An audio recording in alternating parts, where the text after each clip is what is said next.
Time is in His hand, beginning and the end, beginning and the end.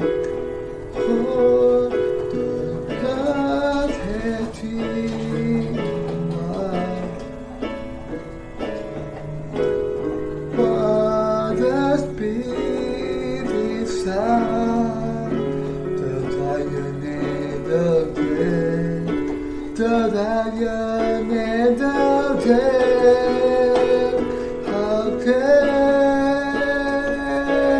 Saka sing me? How can Saka and always sing? How can Saka? Oh, how can sing with me? How can Saka? Oh, she how can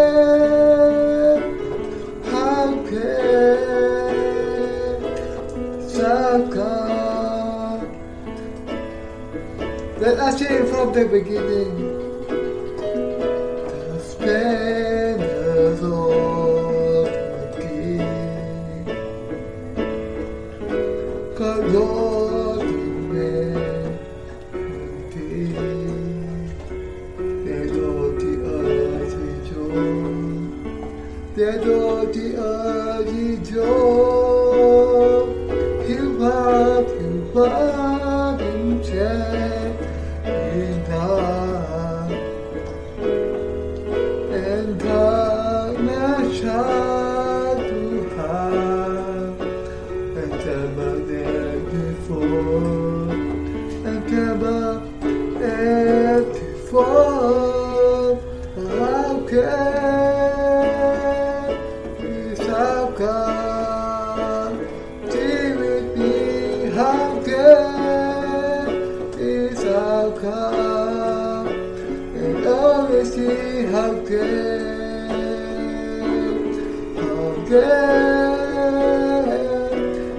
Saka?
Pendahuluan ke dalam pasal 9.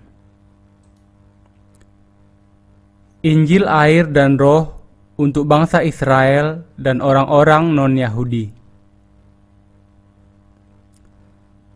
Mengapa Paulus mengatakan bahwa ia sangat sedih dan hatinya berduka karena kaum sebangsanya?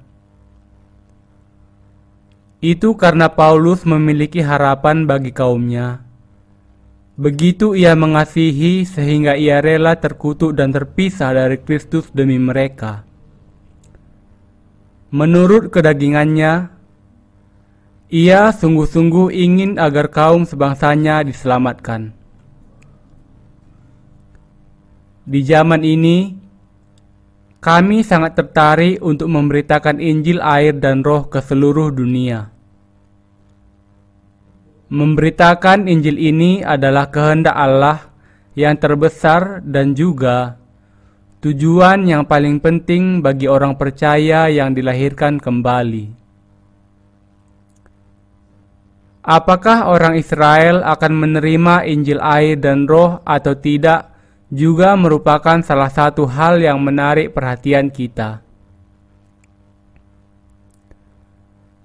Kita harus senantiasa berdoa bagi bangsa Israel supaya mereka bisa diselamatkan, karena ketika mereka menerima Injil, kita bisa tahu bahwa kedatangan Tuhan yang kedua kali sudah sangat dekat.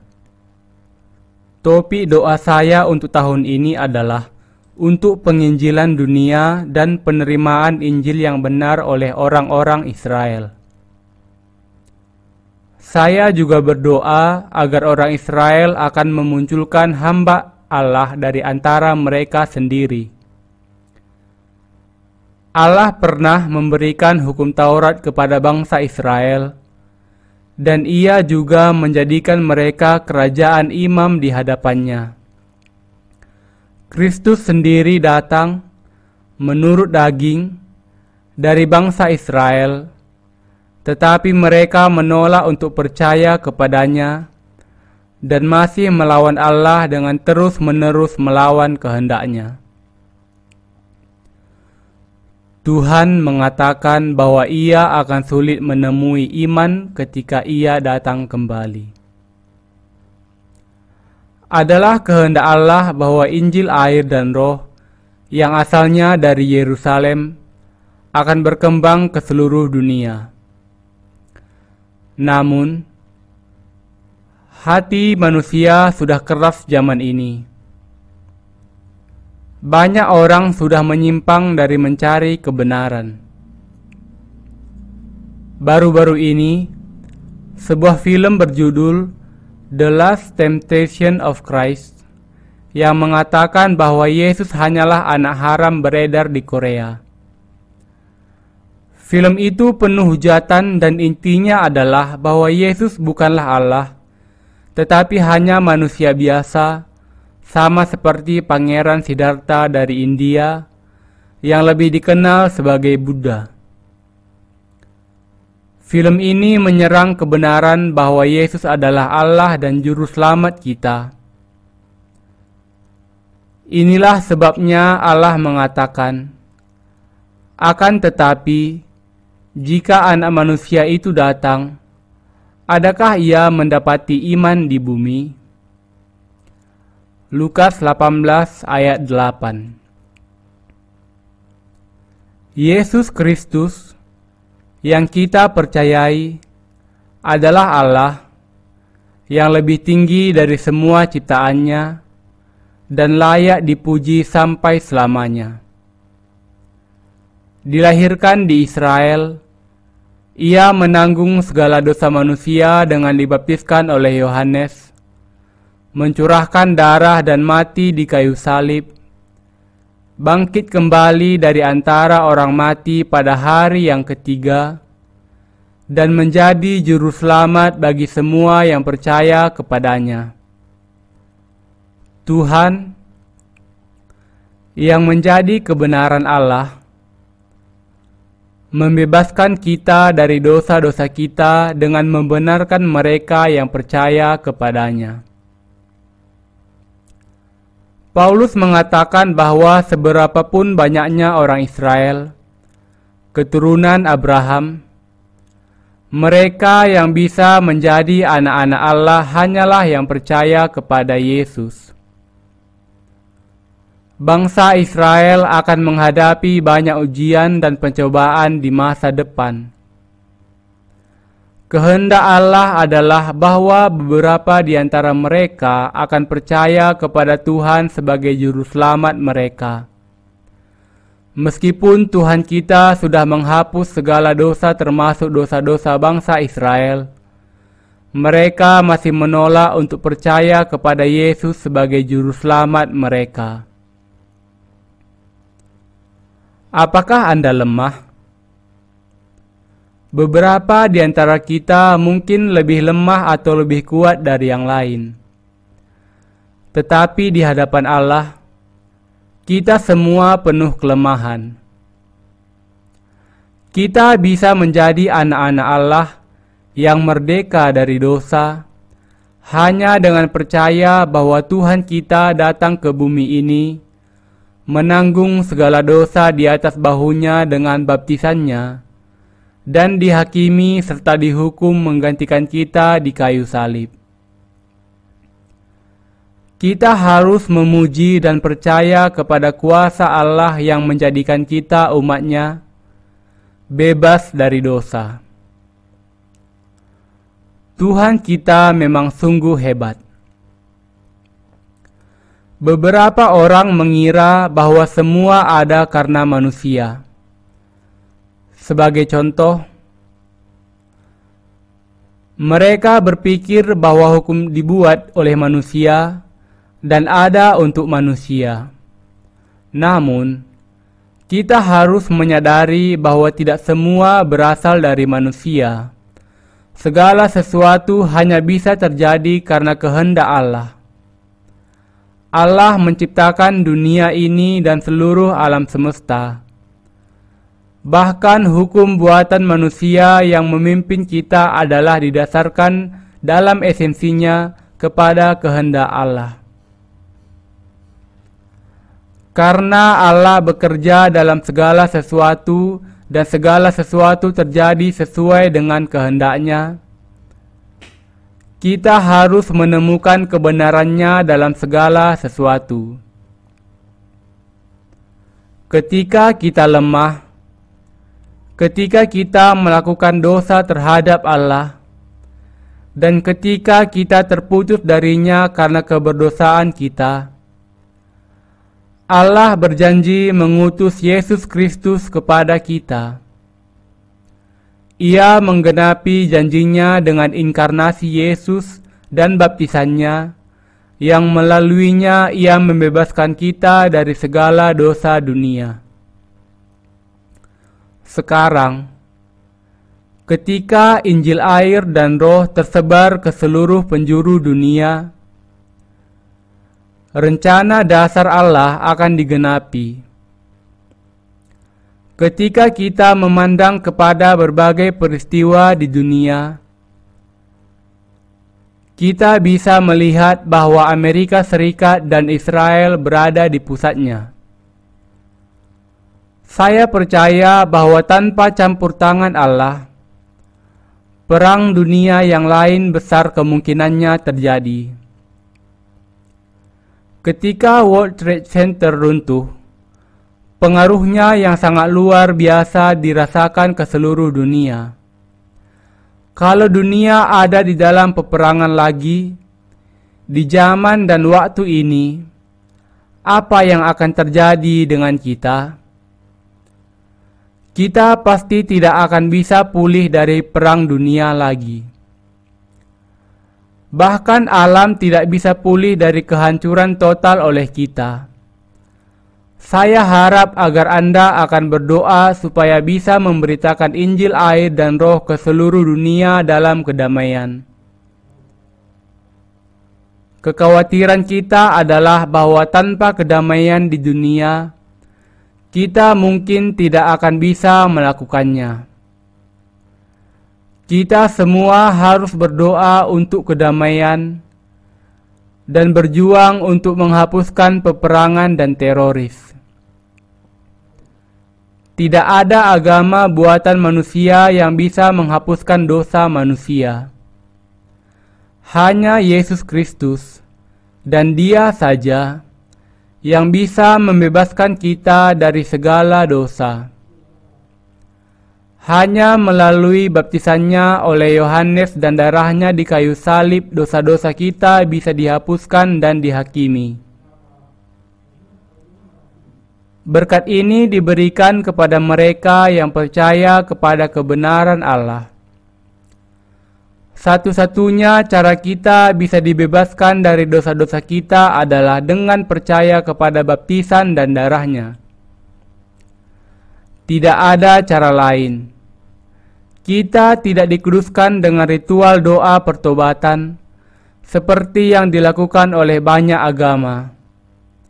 Namun, satu-satunya cara pengudusan dosa-dosa kita adalah dengan percaya kepada kebenaran Allah yang sudah membebaskan kita dari segala dosa kita secara lengkap dan penuh melalui inkarnasi Yesus yang menanggung segala dosa kita dengan baptisan dan kematiannya di kayu salib. Kita diselamatkan dari segala dosa dengan percaya kepada Injil air dan Roh. Kebenaran ini harus diwartakan ke seluruh penjuru dunia. Kita harus mengetahui bahwa dosa-dosa orang Israel dan orang-orang non-Yahudi adalah karena tidak percaya kepada kebenaran ini. Semua orang harus percaya kepada Injil air dan Roh.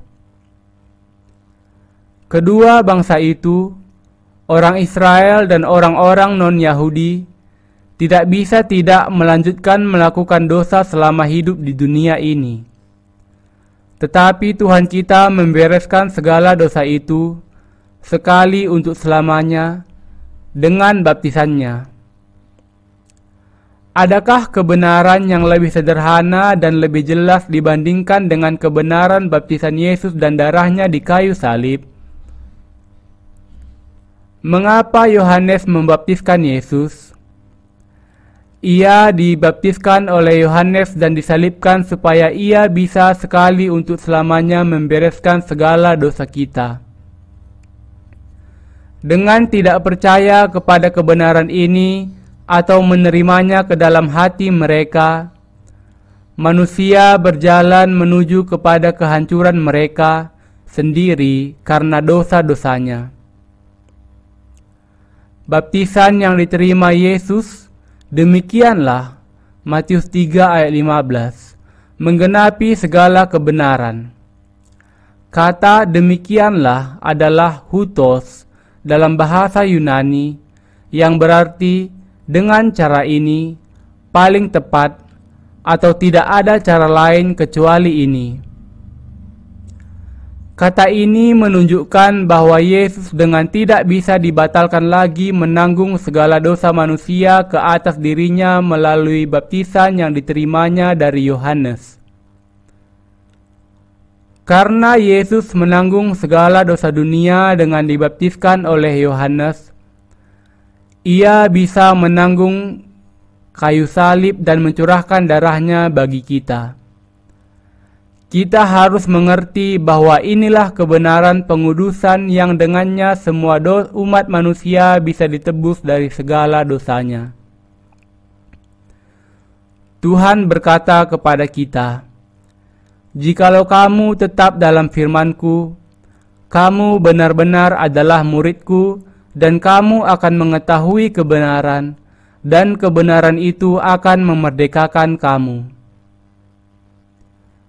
Baptisan Yesus dan darahnya adalah kebenaran Allah yang membebaskan kita dari segala dosa kita. Itu sepenuhnya didasarkan kepada firman Allah yang tertulis. Kebenaran pengudusan akan bertahan dengan Injil air dan Roh sampai selamanya.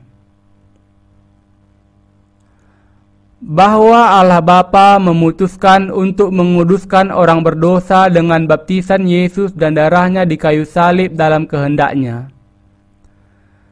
Ketika kita percaya kepada baptisan dan darahnya bagi penebusan kita, kita percaya kepada apa yang ditetapkan Allah bagi kita.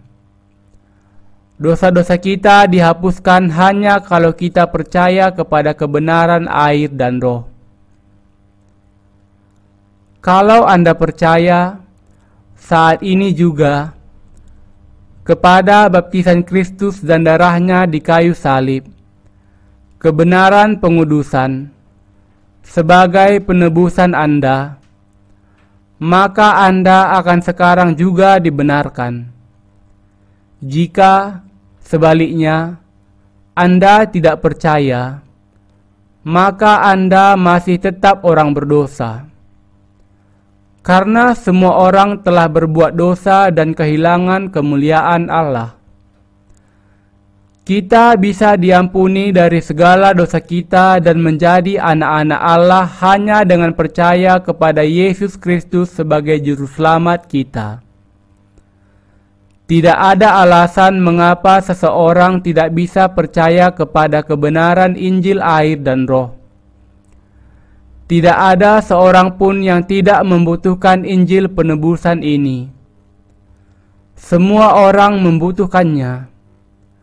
Mengapa ada orang yang tidak mau percaya kepada hal itu, ketika kebenaran Injil air dan Roh begitu jelas dibukakan di hadapannya, kalau bukan karena ketidakmauannya dibasuh dari dosa-dosanya?